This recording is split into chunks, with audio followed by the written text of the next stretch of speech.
Hi everyone, welcome back to Madhu series world. Dasara వచ్చేస్తుంది కదా, so నేను కూడా షాపింగ్కి వచ్చేసాను. ఎక్కడ అనుకుంటున్నారా?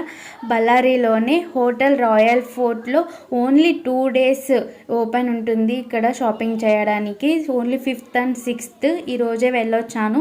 అండ్ మీకోసమే ఈ వీడియో వచ్చేసి మీకు హెల్ప్ఫుల్ అవుతుంది అని అనేసి. అండ్ ఇక్కడైతే మంచిగా డ్రెస్సెస్ అయితే దొరుకుతున్నాయి, handmade dresses and slippers, sling bags అయితే సూపర్ ఉన్నాయి. ఎక్కడికైనా పార్టీ వేర్ వేసుకుని వెళ్ళాలి అని అంటే ఆ నెయిల్ ఆర్ట్ మనకి ఎప్పుడో ఒకప్పుడు చాలా బాగుంటాయి కదా, ఇట్లా ట్రై చేస్తే అనేటప్పుడు చాలా బాగుంటుంది అక్కడ ఫెస్టివల్కి అయితే. అండ్ శారీస్ అయితే ఎంత బాగున్నాయో, మా మమ్మీకి చాలా బాగా నచ్చాయి. బళ్ళారిలో ఉండే వాళ్ళు అయితే ఒక్కసారి విజిట్ చేయండి, బికాస్ ఓన్లీ 2 days అవైలబుల్గా ఉంటుంది ఆ సేల్ అనేది. Only 5th and 6th. And don't forget to comment for more updating videos. And if you like this video, please do like, share and subscribe to Madhu Series World. Thank you so much for watching.